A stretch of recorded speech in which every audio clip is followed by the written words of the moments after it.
Hello dear students, welcome back to your physics concept class. And today we will discuss about the applications of Kirchhoff's law.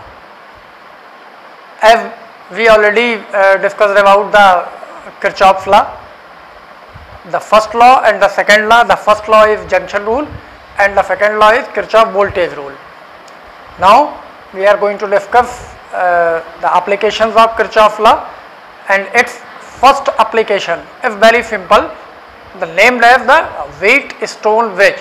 तो आज की class में हम Wheatstone bridge के बारे में स्टडी करेंगे और उसी के बारे में जानेंगे। ये मैंने आपको पहले बता दिया है कि किरचॉफ लॉ पे बेस्ड है। ओके, तो चलिए स्टार्ट करते हैं। तो जो टॉपिक है हमारा आज का वो है व्हीटस्टोन ब्रिज। ठीक है, ये होता क्या है, ये तो आपको मैंने बता दिया कि किरचॉफ लॉ का एक एप्लीकेशन है। होता क्या है वो देखते हैं पहले। तो एक रेजिस्टेंस आपको ये दिख रहा है, इसको हमने नेम दे दिया है P। दूसरा रेजिस्टेंस, इसको भी कोई नेम दे देंगे। यहां एक स्ट्रेट लाइन लेनी है, बस यहां एक और रेजिस्टेंस ले लेंगे। इस रेजिस्टेंस को नेम दे देते हैं R, इसको नेम दे देते हैं S, और एक रेजिस्टेंस और इसको नेम दे देते हैं Q। और यहाँ मिडिल में ये जो लाइन है इस पर एक गैल्वेनोमीटर कनेक्ट कर देते हैं। ठीक है, इनको नेम देते हैं सिस्टम को ABCD, और यहाँ पर एक source of EMF means battery with a switch that is की, इसको लगा देते हैं। ओके, ये एक सिस्टम अब आप अपनी स्क्रीन पर देख पा रहे हैं। इस सिस्टम में मैंने आपको क्या बताया कि 4 रेजिस्टेंस हैं P, R, S and Q, जो इस तरीके से कनेक्ट हैं।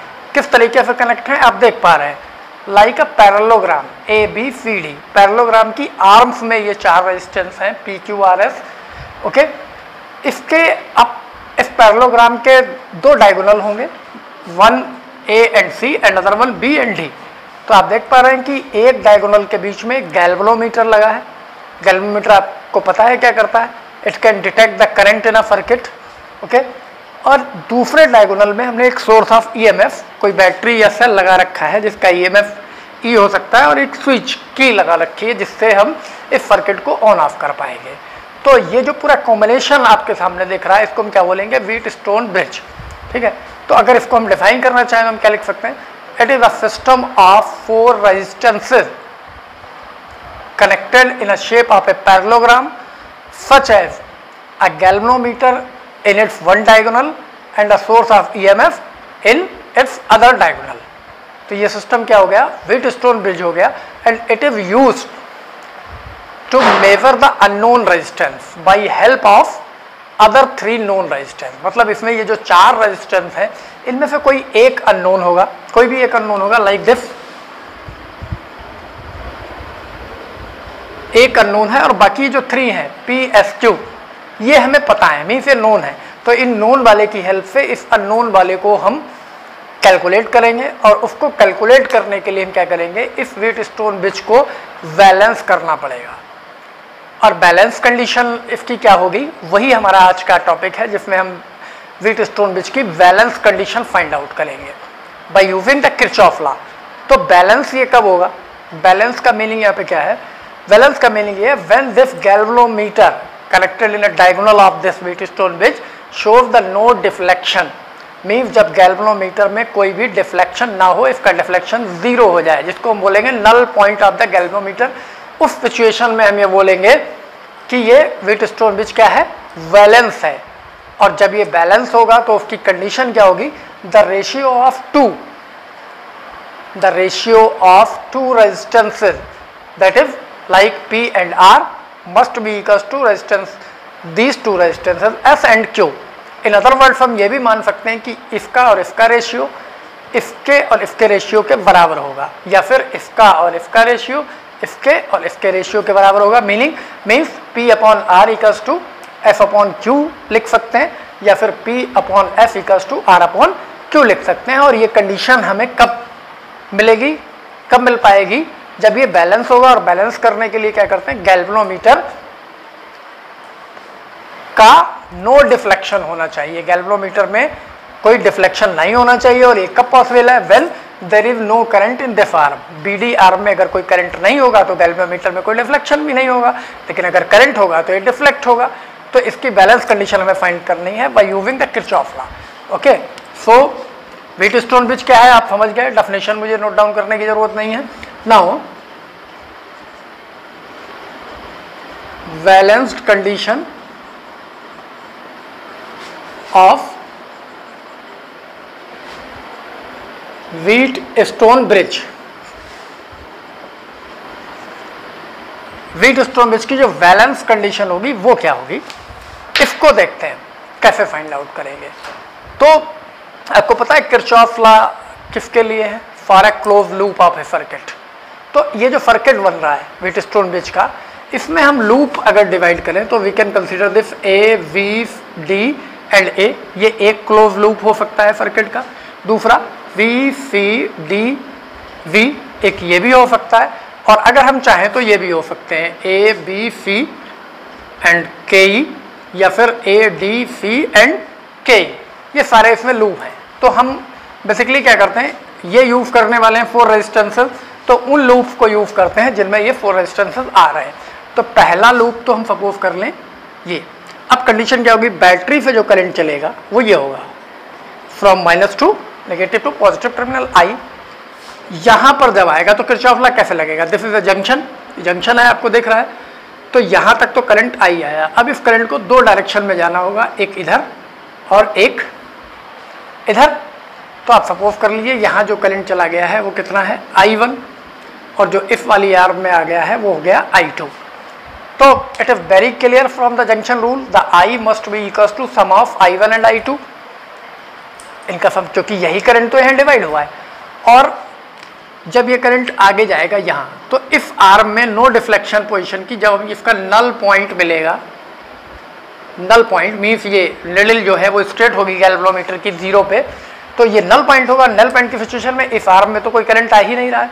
जब इस आर्म में कोई करंट नहीं आ रहा है तो ये I1 सीधे सीधे यहाँ से कहाँ जाएगा, यहाँ I1 इसमें आ जाएगा। सेम हेयर, यहाँ से I2 आने वाला, इस आर्म में तो करंट को जाना ही नहीं है, वो पूरा करंट किस में चला जाएगा, इसमें। अब इस डायग्राम पे हम यूज करेंगे Kirchhoff second law, KVL rule. Okay, so और अब हमें ये भी डिसाइड करना होगा कि हमें लूप में कैसे ट्रेवल करना है, वैसे कैसे चलना है, क्लॉकवाइज या एंटी क्लॉकवाइज। ये कोई नेसेसरी कंडीशन नहीं है, ये हम डिसाइड करेंगे। उसी के अकॉर्डिंग हम डायरेक्शन चूज करेंगे। तो कैसे, हम ही सपोज कर लेते हैं हम ऐसे चल रहे हैं, मीन्स क्लॉकवाइज इस लूप में। तो बाई किरचॉफ सेकंड लॉ या फिर वोल्टेज लॉ, ठीक है, फॉर किस लूप के लिए, क्लोज लूप। कौन सा, A, V, D and A। ऐसे स्टार्ट हुआ A, B, D and A, इस पर वापस आ गए। तो अप्लाई करते हैं, लॉ क्या होता है, सेकंड लॉ क्या है, the product of current and corresponding resistance, the sum of product of current and corresponding resistance is equal to the sum of EMF in that close loop. Means क्या था second law, याद आ जाएगा आपको, sigma IR must be equal to sigma E for a close loop. इसी को हम utilise करेंगे। तो देखते हैं कैसे यूटिलाइज होगा। ये रेजिस्टेंस है P और इसमें फ्लो होने वाला करंट है I1। तो बाई किरचॉफ लॉ जब यहाँ अप्लाई करेंगे तो I1 और किस में फ्लो हो रहा है, ये P में, I1P।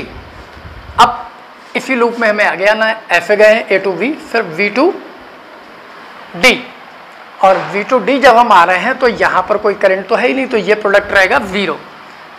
करंट 0 है तो इसलिए अगर गैल्वेनोमीटर का कोई रेजिस्टेंस भी होगा, 0 मल्टीप्लाई बाई रेजिस्टेंस 0, तो इस वाली आर्म में नो करंट है। अब हम आएंगे इधर D to A, means against to the direction of I2। और ये आपको बहुत क्लियर है, जब हम करंट के डायरेक्शन में चलते हैं तो इस प्रोडक्ट को पॉजिटिव लेते हैं, IR को जब करंट के अपोजिट डायरेक्शन में चलते हैं तो निगेटिव लेते हैं। Now we have to write here I2S is equals to और इस लूप में कोई बैटरी या सेल तो लगा ही नहीं है, means the EMF in this particular loop is 0. So this is 0. Now we can write this I1P is equals to I2S and consider it as equation first. Okay. Second में again in loop, अब कौन सी loop utilise करें? एक loop तो हमने use कर ली Kirchhoff law. अब दूसरी this one B, C, D and V, means B से स्टार्ट किया है, V, C, D and V, B पे रिवर्स होके वापस आ गए. डायरेक्शन हमें वैसे ट्रेवल करना है क्लॉक वाइज, मीन्स हम ऐसे रोटेट करेंगे, ऐसे ट्रेवल करेंगे. तो बी से चलना स्टार्ट करते हैं. तो करंट इस वाली आर्म में फिर से I1 है और इसका रेजिस्टेंस कितना है? R. So we can write here I1 R. Okay. Now अब इधर आएंगे तो I2 के अगेंस्ट आ रहे हैं, तो this product should be negative I2Q and plus 0. इस वाली आर्म के लिए जब इसमें वापस जाएंगे तो इसमें तो कोई करंट है ही नहीं, तो product of current and resistance is 0 for that arm is equals to, और ईएमएफ भी नहीं है उस वाले लूप में कोई, इज 0. नाउ हम क्या लिख सकते हैं? I1R, ये टर्म नेगेटिव है, 0 की साइड में ले जाएंगे और 0 तो 0 है, equals to I2Q consider as the equation first. Okay. बहुत सिंपल सा प्रोसेस है. पहले लूप में किरचॉफ सेकंड लॉ यूज किया है और दूसरे लूप में किरचॉफ सेकंड लॉ यूज किया है. ये दो इक्वेशन मिल गई. नाउ हम क्या करते हैं? फ्रॉम फर्स्ट एंड सेकेंड, और we can write dividing equation first by equation second, ये भी लिख सकते हैं. और फर्स्ट और सेकेंड को यूटिलाइज कर रहे हैं, ये भी लिख सकते हैं. तो हमें क्या करना है? हम डिवाइड कर लेते हैं. मीन्स लेफ्ट हैंड साइड अगर डिवाइड करें तो I1P divided by now I1R equals to, right hand side में क्या है? I2S divided by I2Q. You can see here this I1 is cancel out, the I2 is cancel out. जो term बचा है हमारे पास में वो क्या है? P upon R equals to S upon Q. P upon R equals to S upon Q. और ये मैंने आपको स्टार्ट में ही बताया, बैलेंस सिचुएशन में ये ratio P upon R F upon Q equal होगा, तो ये वही आ रहा है. या फिर P upon F equals to R upon Q equal होगा. तो इसको अगर हम क्रॉस मल्टीप्लाई कर लें, it will be P upon F equals to R upon Q. This is the balance condition of a Wheatstone bridge. Okay. So इसमें unknown कौन सा हमने सपोज किया है? R. तो सपोज करिए हमें P की वैल्यू पता है, Q की पता है, F की पता है, R की नहीं पता है. तो R हम इजली कैलकुलेट कर सकते हैं. अगर 3 पता है तो हम यहाँ पर नोटिस कर सकते हैं. पहले तो this is the balance condition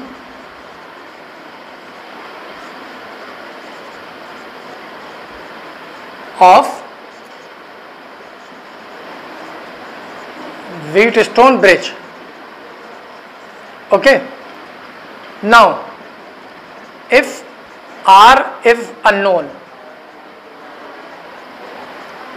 ठीक है, R is unknown and other 3 are known, then R को कैलकुलेट करने के लिए हम सिंपली क्या करेंगे? क्रॉस मल्टीप्लाई कर लिए. R अननोन है तो R इस साइड में आ जाएगा, तो means we can write here P into Q upon S. By this formula we can calculate the unknown resistance R if we have the magnitude or the values of P, Q and F. ये 3 अगर हमें पता है तो चौथा वाला unknown होगा. Balance condition establish करके हम इस R को कैलकुलेट कर लेंगे. This is the simple application of Kirchhoff law. ये एक एप्लीकेशन था.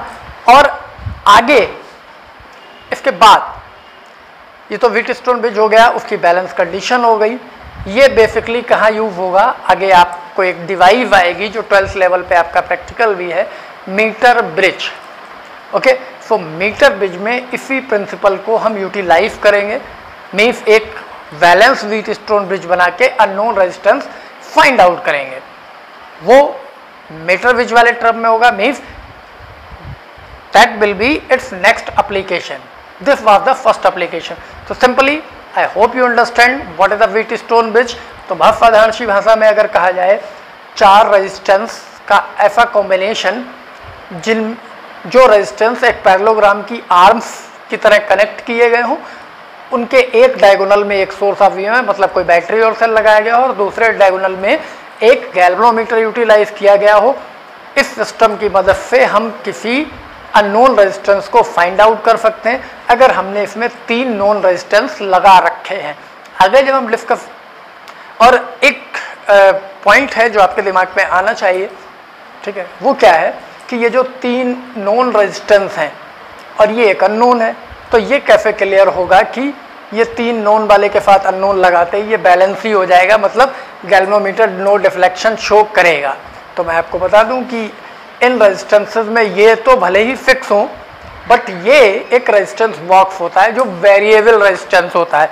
इनमें से कोई ना कोई एक वेरिएबल रेजिस्टेंस होना जरूरी है ताकि उसकी वैल्यू को हम चेंज करके इस बीट स्टोन ब्रिज को बैलेंस कर पाएँ, मतलब पी की वैल्यू को बार बार बदल के इस तरीके से ला पाएँ कि गैल्वेनोमीटर में नो डिफ्लेक्शन की पोजीशन आ जाए। तो ये रेजिस्टेंस एक्चुअली वेरिएबल